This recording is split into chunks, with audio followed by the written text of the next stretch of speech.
Only $300. My dad scoffed while opening my gift.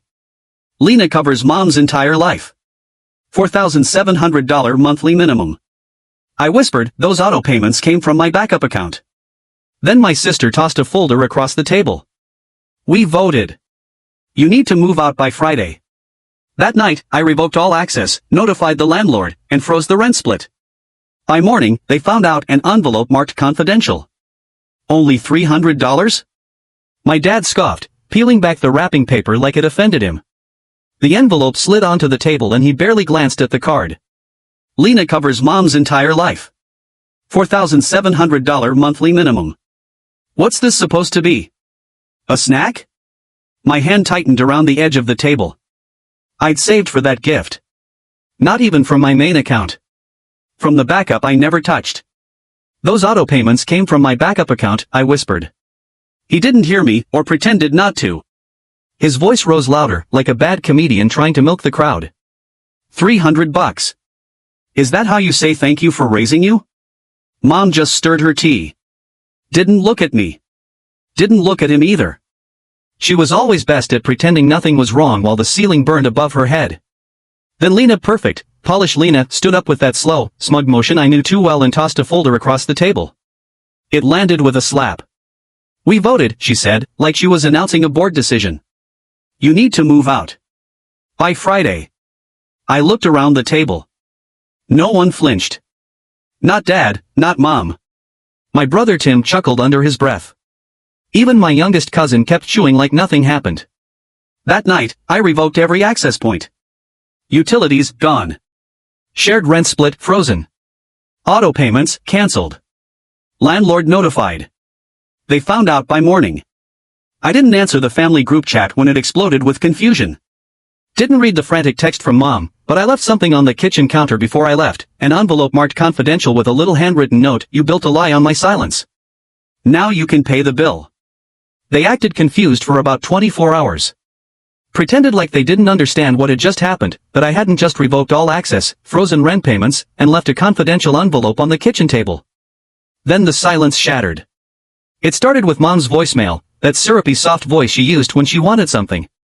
Sweetheart, we didn't mean for it to sound like an eviction. You just need space. You know how your father is when he's stressed. He doesn't mean half of what he says. I didn't answer. Then LENA called, crying. We were joking, okay? You always overreact. It's not even your place. You've been living there rent-free for years. Lie number 1. That apartment was in my name. Rent, utilities, Wi-Fi, even the stupid gas bill, all mine. LENA's share? I've been covering it since March last year when she lost her job due to toxic energy at work. Translation.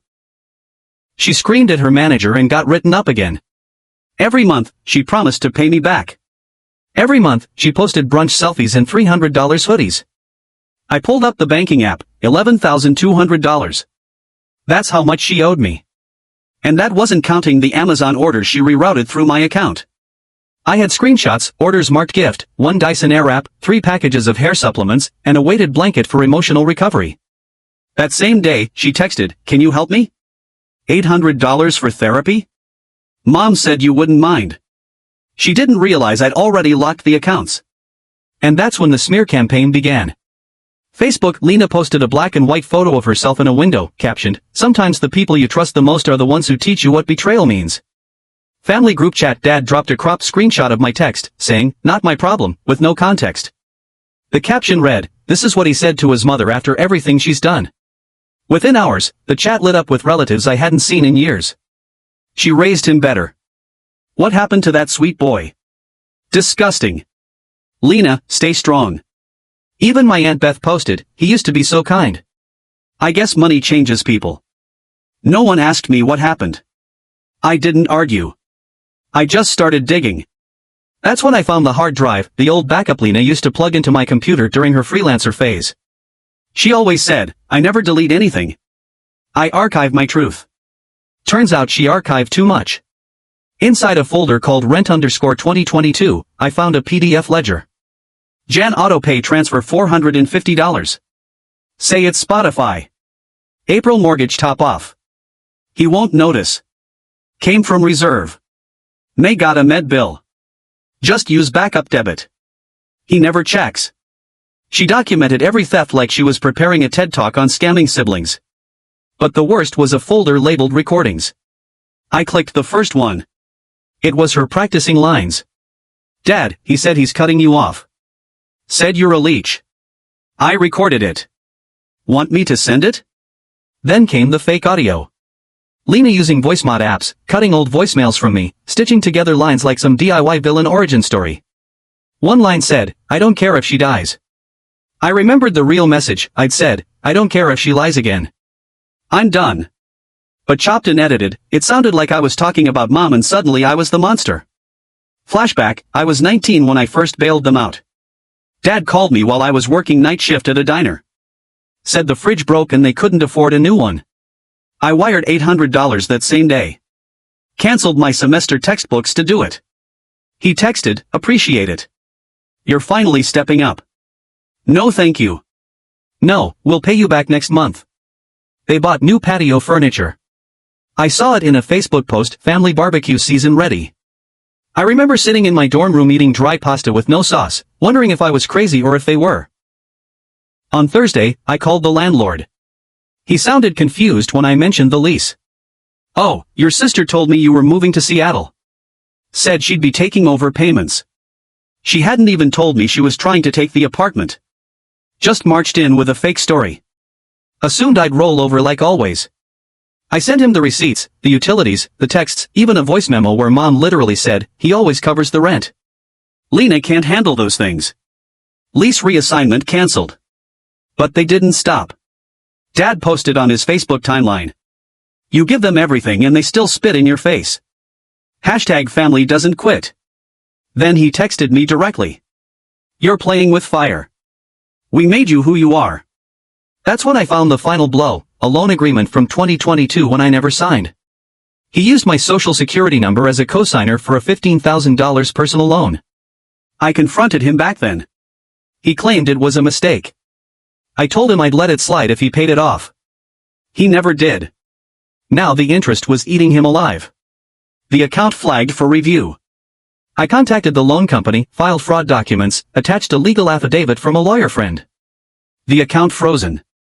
That night, I compiled everything, the financial trail, 3 years of rent, stolen insurance payments, credit cards opened in my name, screenshots from LENA's vault, the fake audio, emails between mom and the landlord, a spreadsheet titled Family Expenses Paid 2018 to 2024. The total was over $71,000. Then I zipped it into a folder titled confidential_the_ledger. And the next morning, I had it printed and hand-delivered. One copy to Dad's office, one to Mom's mailbox. No letter, no message, just the truth. If they wanted war, I was finally armed. And I wasn't bluffing anymore. The cafe smelled the same: cinnamon rolls, burnt espresso, the sound of a single spoon clinking against ceramic. Nothing had changed in 13 years, except me. I sat in the far corner facing the door. That old booth by the window, the same one Mom and I used to sit in after school competitions when she still called me champ. I watched her walk in, slow, cautious, clutching her purse like it was armor. She looked older than last week, older than ever. When she spotted me, she paused. A flicker of something, guilt, doubt, regret. She didn't smile, just walked over and sat down without a word. You picked this place, I said flatly. It was your favorite, she said. I thought maybe we could talk somewhere that used to mean something. I didn't answer. She sighed, played with the sugar packets, tried to look motherly. I didn't know about everything, she began. The loan, the voice recordings, that was LENA's idea. Your father, he just didn't want to burden you. You helped them steal from me, I said, calm. You wrote the emails. You called the landlord. You let them use my name for insurance, for credit, for taxes. Her jaw clenched. Her hands trembled just enough to notice. We didn't think it was a big deal. $71,384, I interrupted. That's the total of what I paid. Rent, bills, LENA's vet visits, your prescriptions, Dad's back taxes. I have a ledger. I pulled out the folder. Confidential. The ledger. Same as the one I gave Dad. I slid it across the table. You're lying, she whispered. I opened it to page 3. Pointed. This one's your email to the insurance company. You added my debit card on file. Remember, you said your card wasn't working. She blinked fast. Then I pulled out something else, a tiny flash drive. Set it on a napkin. This has LENA's audio montages. You should hear what your daughter created and what your husband approved. Mom looked like she wanted to vanish. You think this is revenge? I asked. This isn't revenge. This is closure. She tried to interrupt. I raised my hand. No. I let you talk for 30 years. Now you listen. Her mouth shut. You sat at that table with Dad and LENA and voted to evict me from the apartment I paid for. You told the landlord I was unstable. You watched as they posted lies about me, mocked me online, accused me of abandoning the family while you quietly rerouted payments I made from my emergency fund. We were drowning, she said weakly. No, I snapped. You were comfortable. You were thriving on my name, my credit, my silence. I leaned forward, dropped my voice. I'm done being silent. She shook her head slowly. You don't understand what your father's been going through. He lost his pride. He couldn't provide anymore, so he took mine instead. She said nothing. Tell me, I continued. When you sent that group text, the one where you said I snapped and threatened you, did you think I wouldn't find the screenshots? LENA literally labeled them family bait on her backup drive. She paled, realized I'd seen everything. You still think this ends with me forgiving you? I said. But this isn't a movie, Mom. There's no slow piano and teary hug at the end. I pulled out the last item, an envelope, sealed, clean. This is a formal withdrawal of all financial support, effective immediately. Rent, insurance, cell plans, car loan, groceries, all of it. You wouldn't, she said, but it wasn't a threat. It was a plea. I already did. I stood. My chair didn't even creak. I looked down at her, this woman who once packed me lunch for school and now helped her husband siphon my savings. You told people I turned my back on family, I said. But I didn't. I turned my back on users. Please, she whispered. If we lose the apartment, we have nowhere else to go. That's not my problem anymore, I said. And then I leaned in close. One final line, this coffee is on me. Everything else, never again. I walked out. Didn't look back. Behind me, I heard nothing but silence. By the time I walked out of that cafe, I wasn't angry. I was done. Done being their invisible provider. Done holding shame that wasn't mine. Done carrying a family that voted me out of their lives like I was the virus when I'd been the vaccine all along. That same night, I recorded a video. No music, no cuts, no dramatic lighting. Just me. A single shot facing the camera in my new apartment, the one no one in the family had ever seen. Bare walls, a bookshelf, the folder confidential_the_ ledger sitting next to a steaming mug of coffee. Some of you may have heard things about me lately, I began. That I abandoned my family, that I turned my back on them, that I snapped. I paused. This isn't a story about betrayal. This is a spreadsheet. Then I walked them through it, page by page. Every rent payment, every fake emergency, every dollar rerouted through lies and guilt. Then I shared audio clips, blurred names, but recognizable voices. My sister's fake messages. My dad's voice bragging about using my account, he doesn't even read the statements. That's the beauty. And then my favorite part, the closing. If you're watching this and wondering if I'm doing this to shame them, I'm not. I'm doing it to free myself and maybe someone else who's been made to feel like a wallet in a family photo. I posted the video at 9 p.m. By midnight, it had 48,000 views. By morning, over 600,000. That's when it started. My inbox exploded. Strangers, survivors, cousins I hadn't spoken to in years. People writing things like, you just described my childhood. You gave me the courage to cut off my mother. I thought I was crazy. Thank you for making me feel sane. Therapists reshared it. Then came a call from a podcast host, big audience, mental health and family trauma. Then a journalist, then a lawyer, not mine, who offered to help me go after the fraudulent accounts. Then a message from Jake, my sister's ex, what you did. It lit a match. And guess what? She's burning everything trying to put it out. I didn't respond to any of the family's messages. Not the voicemail from Dad, you think you look strong, but this is pathetic. Not the text from LENA, please take it down. I'm losing everything. Not even the email from Mom, you proved your point.